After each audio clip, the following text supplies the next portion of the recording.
नमस्कार दोस्तों, आप सभी का एक बार फिर से स्वागत करता हूं अपने चैनल थम्पिंग हार्ट के एक कार वाले एपिसोड में। आज हम बात करने वाले हैं BH सीरीज़ के रजिस्ट्रेशन के बारे में, कार के रजिस्ट्रेशन के बारे में, जो कि बहुत ही आपके पॉकेट पे सस्ती पड़ती है। न्यू गाइडलाइंस के साथ मैं सारी डिटेल्स आपको देने वाला हूं। आपको दिखाता हूं नंबर प्लेट इंस्टॉलेशन एंड गाड़ी की क्विक वॉश। एक छोटा सा वीडियो देखिए, उसके बाद से गाड़ी के अंदर बैठते हैं एंड BH सीरीज़ के बारे में बात करते हैं।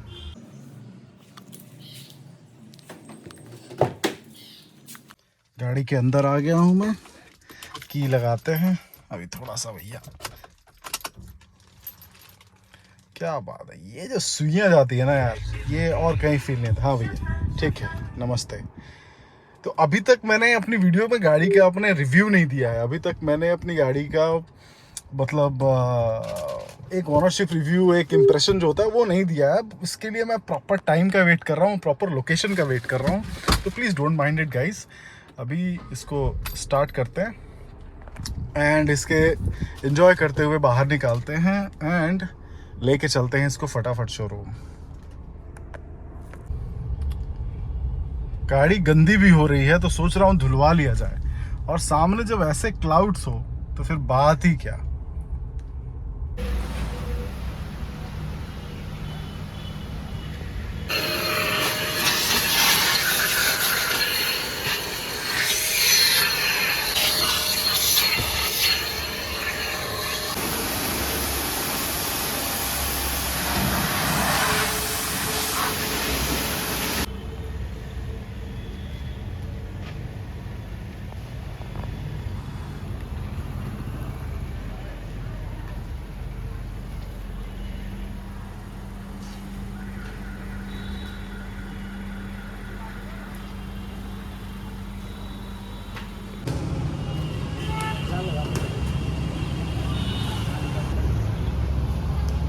हाँ तब तो ठीक है।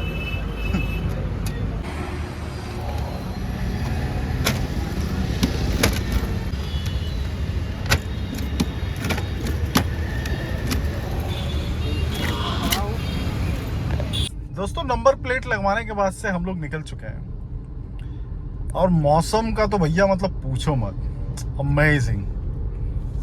और गाड़ी तो अपनी एज यूजुअल जानते ही हो यार, जबरदस्त चल रही है, एकदम मस्त। 12 11:30 12 का सिटी में दे रही है विदाउट एनी सर्विस।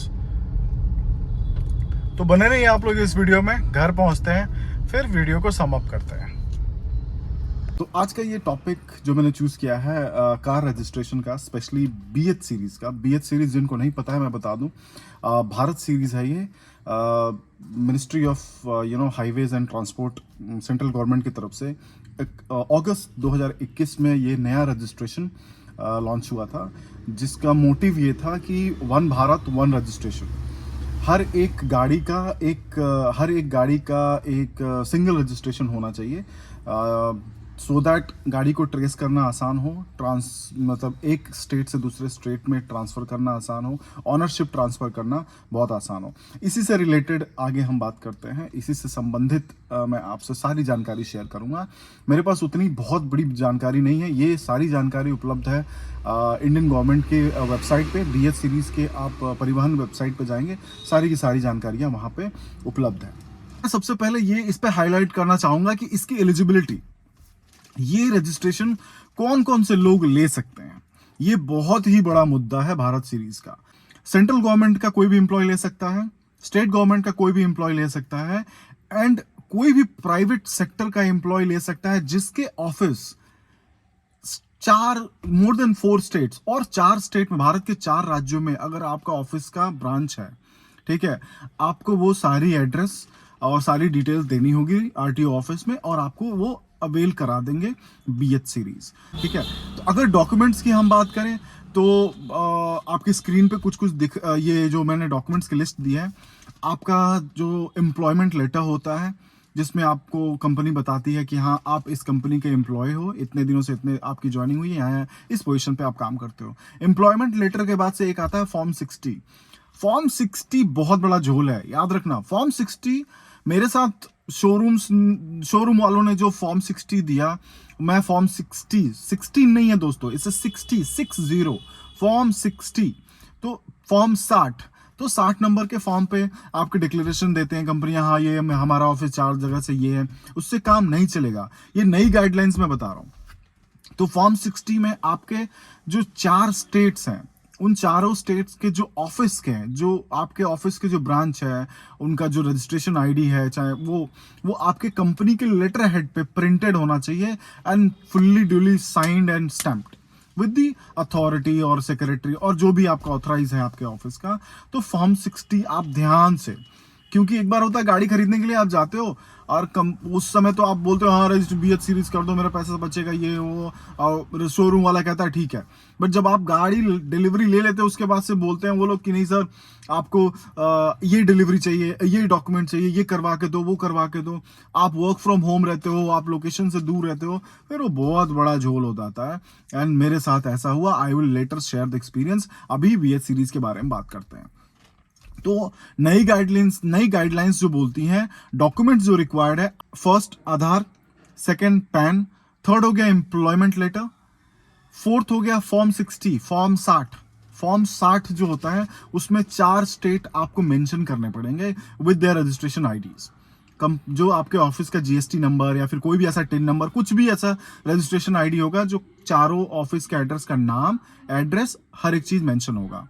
तो दोस्तों ये हो गई डॉक्यूमेंट्स की बात। इसके अलावा कोई भी अगर डॉक्यूमेंट लगता है तो आपको शोरूम वाला बता देगा। हाँ, यूपी में, उत्तर प्रदेश की बात करूं, लखनऊ में अभी एक लेटेस्ट गाइडलाइन आई है, आपको एक शपथ पत्र देना पड़ रहा है। मुझे फॉर्मेट नहीं मिला उस शपथ पत्र का, अदरवाइज मैं उस शपथ पत्र का आपको एक ब्लूप्रिंट दिखा देता है कि हाँ वो कैसा होता है। बट जब आप गाड़ी लेने जाओगे तो उसमें जो RTO का जो आपका स्पोक पर्सन होगा शोरूम में, आप उससे बात कर लेना कि भैया क्या क्या डॉक्यूमेंट्स आपको चाहिए, मुझे एग्जाम्पल शो करो और लिख के दो। ठीक है, अब उसको आगे आप डॉक्यूमेंट प्रोसीड करना। याद रहे, जब आपका डॉक्यूमेंट आपको लगे कि हाँ आप इस डॉक्यूमेंट को अवेल करा सकते हो, ठीक है, तभी आप BH सीरीज रजिस्ट्रेशन के लिए आप ऑप्ट करना, अदरवाइज वो नहीं होगा। तो 5 मेजर डॉक्यूमेंट मैंने बताए, Aadhaar, PAN, employment letter, form 60 with 4 state address and registration details, stamped and sign होता है आपके जो अथॉरिटी होती है ऑफिस की, HR और जो भी होता है उससे, एंड एक शपथ पत्र लगता है। ठीक है, अब उसके बाद से आप रजिस्ट्रेशन के लिए एप्लीकेबल हो जाते हो आप। ये हो गया डॉक्यूमेंट की बातें। ये सारी डॉक्यूमेंट्स लगेगी, बीट दैट आप कहीं भी किसी भी गवर्नमेंट सेक्टर में काम करते हो। ठीक है, गवर्नमेंट सेक्टर एम्प्लॉय, हाँ मैं एलिजिबिलिटी फिर से दोहरा रहा हूं क्योंकि बहुत इंपॉर्टेंट है यार, बहुत। Government sector employ, government sector में आपका सेंट्रल गवर्नमेंट, स्टेट गवर्नमेंट, जो भी आपकी मिनिस्ट्री आती है, इन दोनों को मिला के, चाहे जल बोर्ड, पानी, विद्युत, सफाई कर्मचारी, बैंकिंग, कुछ भी आता है आपका स्टेट और सेंट्रल गवर्नमेंट के अंदर, ये लो आप लोग एलिजिबल है, मतलब कि आप लोग इस नंबर को उपलब्ध करा सकते हैं। उसके बाद से प्राइवेट सेक्टर के एम्प्लॉयज, जो भी प्राइवेट सेक्टर में लाइक MNC कंपनियां होती हैं, जिसके जैसे मेरा ऑफिस है, मेरा ऑफिस भारत में 23 राज्यों में है, 23 से 24 राज्यों में है। ठीक है, तो प्राइवेट सेक्टर के MNCs के एम्प्लॉयज वो चेक कर लें अपने HR से कि हमारा ऑफिस कितने राज्यों में है। ठीक है, आप बताएं, वो बता देंगे हाँ, या फिर उनके वेबसाइट पे चेक कर लो कि कौन से स्टेट्स में वो ऑफिस है। अगर आपको लगे कि आपका ऑफिस मोर देन 4 स्टेट्स में है, आप आंख बंद करके आप अपने HR से बात करो, उनको बोलो कि मुझे BH सीरीज के रजिस्ट्रेशन के लिए ये डॉक्यूमेंट चाहिए, एम्प्लॉयमेंट लेटर चाहिए, फॉर्म 60 चाहिए, फॉर्म 60 में ये चीजें मेंशन होनी चाहिए। वो आपको प्रोवाइड करा देंगे 2 से 3 दिन या फिर 1 हफ्ते, डिपेंड करता है आपका ऑफिस कैसे वर्क करता है, ये टाइम लगेगा। ये हो गया डॉक्यूमेंट की बातें, डॉक्यूमेंट खत्म करते हैं। अब आते हैं मेन मुद्दे पे कि पैसा कितना बचेगा। कि गाड़ी लेस देन 10 लाख की है, ठीक है, लेस देन 10 लाख की है, तो समझ लो कि आपकी गाड़ी आपका रजिस्ट्रेशन कॉस्ट जो आएगा वो 15,000 से नीचे ही आएगा। 10 से 12-13 के बीच में डिपेंड करता है RTO के चार्जेस, आपका इनवॉइस कितने का है, उस पे आपको एक्चुअल रेट कैलकुलेट करने के लिए या तो RTO स्पोक्स बता देंगे, या तो आप गवर्नमेंट की वेबसाइट पे जाके वहां पे अपना फेयर कैलकुलेट कर सकते हो। BH सीरीज आपका, जैसे मैं एक हाइपोथेटिकल एग्जांपल देता हूँ, 7 लाख रुपए। ठीक है, जैसे एक बहुत बढ़िया समझा पाऊंगा क्योंकि मेरी गाड़ी 7 लाख की है, तो मैं 7 लाख के पे ही आपको एग्जांपल देता हूँ। ठीक है, 7 लाख पे जो मेरा रजिस्ट्रेशन आया, मतलब 6,90,000 पे जो मेरा रजिस्ट्रेशन कॉस्ट आया है, शोरूम ने मुझे चार्ज किया 13,000 के आसपास। जो मेरे पास नोटिफिकेशन आया है, जो आरटीओ ने लिया है, वो 10,300 कुछ रुपए, ठीक है, आरटीओ चार्जेस। उसके ऊपर इनका कुछ चार्जेस होता है, आपको देने होते हैं अगर गाड़ी फाइनेंस है तो, जैसे कि मेरी गाड़ी फाइनेंस है, ठीक है। तो उस पर आपको टोटल आप उस पर एक एग्जैक्ट अमाउंट नहीं बता सकते कि कितना लगेगा, वो आपके रजिस्ट्रेशन के टाइम पे ही पता चलता है कि एग्जैक्ट लमसम अमाउंट कितना लगता है। तो आपको शोरूम जो है वो 1,000 रुपए या 1,500 रुपए एक्स्ट्रा लेके चलते हैं वो लोग। उनके पास एक रफ आइडिया होता है कि 10,500 से 11,000 लगेंगे, उसके ऊपर आपको 1,500 या 2,000 ऐसे एक्स्ट्रा लेके चलते हैं, जस्ट इन केस अगर आपका लोन का अमाउंट या टेन्योरिटी ऐसे फ्लक्चुएट करती है तो उसमें वो एडजस्ट हो जाएगा। तो ये हो गई आपके प्राइस की बात है। तो हमने एलिजिबिलिटी देख ली, हमने पैसा देख लिया, अब हम इसके देखेंगे कि भैया क्यों, वाई, पैसे कम क्यों, फायदा क्या है, what is for us, consumer के लिए क्या है। तो इसके मैं फायदे बताता हूं। देखो, अगर आप, जैसे क्या होता है, हम गाड़ी लेने जाते हैं, ठीक है, तो गाड़ी एक शोरूम दिखाता है भैया 8 लाख की गाड़ी है, बट उस पर एक्सेसरीज लगा के या फिर मॉडल एक्स्ट्रा वेरिएंट लेते हो, करते हो, गाड़ी इंश्योरेंस आरटीओ चार्जेस लेते हो, वो 10 से 11 पड़ जाता है, ठीक है। तो हमारी गाड़ी, तो भैया हमारे बजट की गाड़ी, क्योंकि गाड़ी का जो पहला इंप्रेशन होता है वो उसका लुक होता है। गाड़ी का लुक आया और वहां पे दिखाते हैं टॉप मॉडल की गाड़ी, टॉप मॉडल का लुक, और प्राइस टैग दे देते हैं बेस मॉडल का। पूरे प्लेनेट पे जो इंसान है, जो ह्यूमन है, वो इस मार्केटिंग ट्रिक्स में फंस जाता है। 99% जानते हुए भी आप फंस जाते हो। ये आ रही है 7 लाख की, तब आप फाइनेंस की तरफ मूव करते हो, ठीक है, कि हाँ भैया मुझे गाड़ी चाहिए। फाइनेंस में आप चले जाते हो तो आप 2-3 लाख और बढ़ जाते हो। उसके बाद से आपका रजिस्ट्रेशन कॉस्ट, तो रजिस्ट्रेशन, ये जो BH सीरीज है, आपको कम पैसे में आपको गाड़ी आपको डिलीवर करवा देता है, ठीक है। क्योंकि मैं खुद सोच रहा हूँ, अगर 7 लाख की गाड़ी है, मेरे को 12,000 रुपये रजिस्ट्रेशन के लगे, मैंने 60-70 हज़ार रुपये एट अ टाइम तो बचा लिए, इस टाइम तो बचा लिए। हाँ, मुझे देना है फ्यूचर में, 15 साल गाड़ी की वैलिडिटी है, मैं धीरे धीरे पे करूंगा उसको, ठीक है। उस पर थोड़ी ना मुझे इंटरेस्ट लग रहा है, वो तो एक बार में देने से अच्छा है उसको मैं आराम से देता रहूं, उस पर मुझे EMI थोड़ी इंटरेस्ट थोड़ी देना है। वो तो रजिस्ट्रेशन है, गाड़ी का इंश्योरेंस करवाऊंगा, साथ में उसको भी करवा दूंगा, खेल खत्म, नो प्रॉब्लम विद दैट। अगर गाड़ी मैं ले रहा हूं तो ऐसा थोड़ी लेके मैं खड़ी कर दूंगा, भाई इसमें पेट्रोल डालूंगा, कमाऊंगा, पैसे आएंगे मेरे पास, मैं ग्रो करूंगा, मेरे पास और पैसे आएंगे, तो मैं आराम से कराता रहूंगा। स्मार्टफोन हो गया है, मोबाइल रिचार्ज, पहले लाइफ टाइम फोन लोग खरीदते थे, एक बार रिचार्ज कर दिया, इनकमिंग चलाते रहते थे, अब वो खत्म हो गया है। हर महीने रिचार्ज करते हैं कि नहीं करते? सेम वे आप इसको भी रिन्यू करते रहो। आपने अपफ्रंट 50,000 से लेके 1 लाख रुपए रजिस्ट्रेशन में बचा लिए, तो उसको आप अपनी गाड़ी में डाल दो, अभी के अभी। एक सामने वाला वेरिएंट ले लो, एक ऊपर वेरिएंट ले लो, या फिर उसको बचा लो आप अपने पास, फाइनेंस मत करवाओ, या फिर उसकी एसेसरीज लगवा दो, या फिर उसको दूसरे काम में लगा दो, बहुत सारा ऐसा चीज है, ठीक है। तो ये हो गया एक फाइनेंशियल हेल्प जो होती है, BH सीरीज आपको प्रोवाइड कर देती है। सेकंड आता है कि आपको ये फ्लेक्सिबिलिटी देती है। लेट्स सपोज अगर वर्क फ्रॉम होम जैसा बंदा, अगर उसको कल को ऑफिस से कॉल आता है कि भैया you need to work from office, भैया आ जाओ, गाड़ी तो मैंने ले ली भैया उत्तर प्रदेश लखनऊ में, अब मुझे दिल्ली जाना है, अब मैं नौकरी तो भैया छोड़ नहीं सकता गाड़ी के रजिस्ट्रेशन की वजह से, मुझे दिल्ली में जाके रहना है, वहाँ गाड़ी चलानी है, नोएडा या गुड़गांव आपस में ट्रैवल करना है, तो वहाँ पे कभी भी अपने मामा जी होते हैं व्हाइट ड्रेस वाले, नीली टोपी वाले, हाथ दे देंगे कि भैया रुको, ये कहाँ है, UP 32, UP 57 कहाँ है, UP 53 कहाँ है, दिखाओ, RTO ट्रांसफर, ये सब दिखाओ। इन सब चीजों से आपको मुक्ति मिल गई है, क्योंकि ये जो भारत सीरीज है across the India plus union territory valid है। कोई भी आपको व्हाइट ड्रेस रोक नहीं सकता, कहीं भी आपको कुछ भी एडिशनल चार्जेस नहीं देने हैं। It is applicable and it is valid for all the states. कहीं आपको ट्रांसफर नहीं करवाना है अगर आप एक स्टेट से दूसरे स्टेट में जाते हो। चलो, ये तो हो गई फ्लेक्सिबिलिटी, ठीक है। अभी तक हमने डिस्कस किया इसको अवेल कैसे करते हैं, किन किन लोगों के लिए है, इसके पैसे कितने लगेंगे और कितने चार्जेस, कितना हमें पॉकेट पे आसान होगा। इसकी सबसे बड़ा फायदा इसकी फ्लेक्सिबिलिटी जो होती है, वो जो मैंने बताया, वो इसकी फ्लेक्सिबिलिटी। अब आते हैं मेन मुद्दे पे, जो आप लोगों के मन में भी सवाल चल रहा होगा, भैया गाड़ी सेल करूंगा तो क्या होगा। इसमें मैं 2-3 चीजें कवर करूंगा। इसमें मैं ट्रांसफर भी कवर कर लूंगा इस टॉपिक में, एंड इसको कौन कौन लोगों एलिजिबल है इसको ट्रांसफर कराने में, और क्या क्या क्वेरीज आ सकती है, क्या क्या प्रॉब्लम आ सकती है, वो भी मैं कवर कर लूंगा। वीडियो को जल्दी से खत्म कर देते हैं, लेंदी हो रहा है। तो अब आपने गाड़ी ले लिया, फ्लेक्सिबिलिटी है, ट्रांसफर लोगे, ठीक है भैया, 2-4 साल 5 साल हमने गाड़ी चला ली, अब हमें बेचना है, ठीक है, अब हम गाड़ी को सेल करना चाहते हैं and I am planning for a new one, ठीक है। अब क्या करोगे आप? अब भारत सीरीज का ये लिमिटेशन है कि आप गाड़ी ट्रांसफर आप उसी को कर सकते हो जो एलिजिबल होगा, जो आपने शुरू में दस्तावेज दिए थे, जो शुरू में आपने डॉक्यूमेंट्स दिए थे, जिस एप्लीकेशन पे, जिस एलिजिबिलिटी क्राइटेरिया पे आपको ये नंबर मिला था, वही चीज अगर लागू दूसरे इंसान पे होती है तो ये नंबर आप इजीली ट्रांसफर कर सकते हो विद नो कॉस्ट। तो इसमें एक फायदा होगा, जो आपकी रीसेल वैल्यू जो गाड़ी की होती है वो आपको अच्छी मिलती है, क्योंकि इंसान पहले क्या होता था, हाँ भाई रजिस्ट्रेशन का भी पैसा मेरा लगा हुआ है, क्योंकि आपने गाड़ी में तो शुरू में कम लगाए, रीसेल कर रहे हो आप नॉर्मल जो मार्केट रेट होता है उस रेट पे, तो यहाँ पे थोड़ा सा फायदा होता है।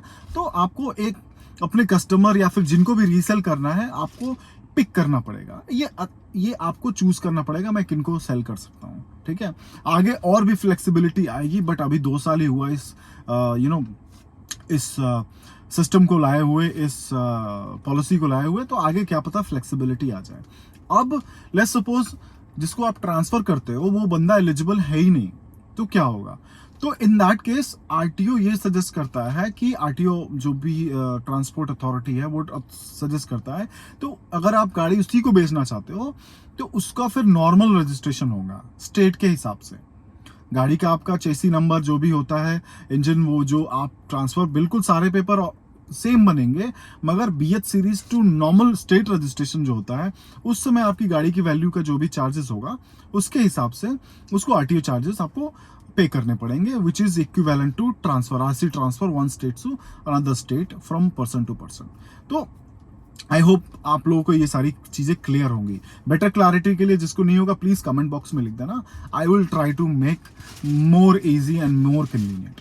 ये हो गया ट्रांसफर, ये हो गया आरसी का मूवमेंट, सब कुछ।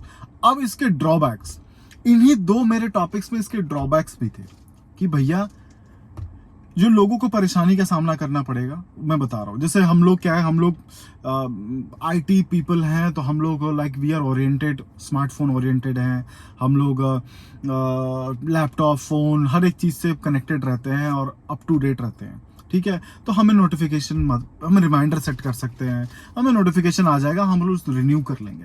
तो इसमें जो सबसे बड़ी समस्या आने वाली है, जो लोग एलिजिबल हैं, जैसे गवर्नमेंट एम्प्लॉयज़ या फिर कोई भी ऐसे एम्प्लॉयज़ हैं जिनको याद नहीं रहेगा, जो बहुत ही अपने शेड्यूल में बिजी हैं, या फिर बहुत ज़्यादा ट्रैवल करते हैं, या फिर बिजी रहते हैं, जिनको याद रखना है मुश्किल है कि मेरी गाड़ी का रजिस्ट्रेशन इस डेट में करना है, या फिर उस टाइम पे वो बहुत ही टाइट स्केड्यूल में बिजी है, उस टाइम पे कोई ऑडिट चल रहा है, कहीं काम है, मीटिंग में है, तो ये सारी चीज़ें ध्यान में रखनी होगी। रिमाइंडर सेट करना पड़ेगा हमेशा कि भैया मेरी गाड़ी का ये डेट है, इस डेट पे रजिस्ट्रेशन होगा। अब पता नहीं इस पे नोटिफिकेशन आती ही नहीं आती है, मुझे चेक करना पड़ेगा कि 2 साल पहले जिन लोगों ने इस पे रजिस्ट्रेशन करवाया था उनको क्या मतलब रिन्यू करने के लिए कैसी नोटिफिकेशन आती है और किस टाइप का होता है, मुझे एक रिसर्च करना पड़ेगा इस पे। तो ये एक पहला ड्रॉबैक हो गया। दूसरा ड्रॉबैक हो गया, जब गाड़ी आप रीसेल करने जाओगे, जैसे मैंने बताया, आपको ये मुश्किलों का सामना करना पड़ सकता है। तो ये सारी चीज़ें हैं बीएच सीरीज में, जो कि आपको फायदा भी देती है, आपके चेहरे पर मुस्कान भी लाती है, एंड फ्यूचर के लिए वरी भी है। बट मेरे हिसाब से ये बहुत अच्छी पहल है। और बीएच सीरीज जो नंबर प्लेट है, जो नंबर प्लेट मैं बताऊं, ये जो जैसे डिजाइन किया गया है, जो 2 नंबर आते हैं 23, 22, 21 आप देख रहे होंगे, वो रिप्रेजेंट करता है ईयर। जो हर साल, जैसे आप 2024 में रजिस्ट्रेशन करेंगे तो जो 23 लिखा हुआ है वो 24 में बदल जाएगा, ठीक है। बाकी उसके बाद से आता है भारत सीरीज, जो भारत बीएच जो कंट्री को रिप्रेजेंट करता है। उसके बाद से 4 डिजिट आपका जो आरटीओ का कोड होता है, उसके बाद एक अल्फाबेटिक नंबर होता है जो कि अपने आरटीओ के गाइडलाइंस पे होता है। इसका एक ड्रॉबैक है कि आप अपने मनपसंद का नंबर प्लेट, आप अपने मनपसंद का नंबर भी नहीं चूज कर सकते। सिस्टम से बाय डिफॉल्ट जो पिक हुआ वही आपको नंबर मिलेगा। तो ये सारे ड्रॉबैक, इस पे अगर फ्यूचर में अगर ऐसी कोई चीज़ें होती हैं तो देखा जाएगा कि गवर्नमेंट ऐसे कोई गाइडलाइन जारी करे प्रीमियम नंबर अवेल कराने के लिए भारत सीरीज में, तो बात की बात ही होगी। ऐसा कोई प्रावधान फिलहाल नहीं है मेरी जानकारी के हिसाब से। तो आई बिलीव ठीक है, कवर कर लिया मैंने सब कुछ, बट अगर आपके पास कोई भी और भी क्वेश्चन रहता है भारत सीरीज से रिलेटेड, बीएच सीरीज से related, please drop me A comment. And I hope आपको ये टॉपिक पसंद आया होगा, एंड मैंने कोशिश किया होगा कि आपके सारे क्वेश्चन का आंसर मैं इस वीडियो में दे दूं। तो thank you so much for watching my video. And अगर आपने वीडियो यहाँ तक देख ही लिया है तो प्लीज़ आप एक लाइक मेरे लिए बनता है, and please do that, and don't forget to subscribe my channel and share with family and friends, because this is very important and good to know knowledge. Thank you very much people, and आप सभी का दिन शुभ रहे। Festive season आ रहा है, very much congratulations for your new car. आप नई गाड़ी खरीदिए, हमेशा सीट बेल्ट लगाइए, बाइक खरीद रहे हैं तो हमेशा आप हेलमेट लगाइए, हमेशा खुश रहिए, परिवार के साथ रखिए, ट्रिप्स पे जाइए, फोटो खिंचाइए, खूब सारी मिठाइयाँ खाइए और लोगों को खिलाइए, और मेरे लिए भी ढेर सारा प्यार रखिए। थैंक यू सो मच, आपका दिन शुभ हो, एंड अगले वीडियो में मिलते हैं आपसे। धन्यवाद।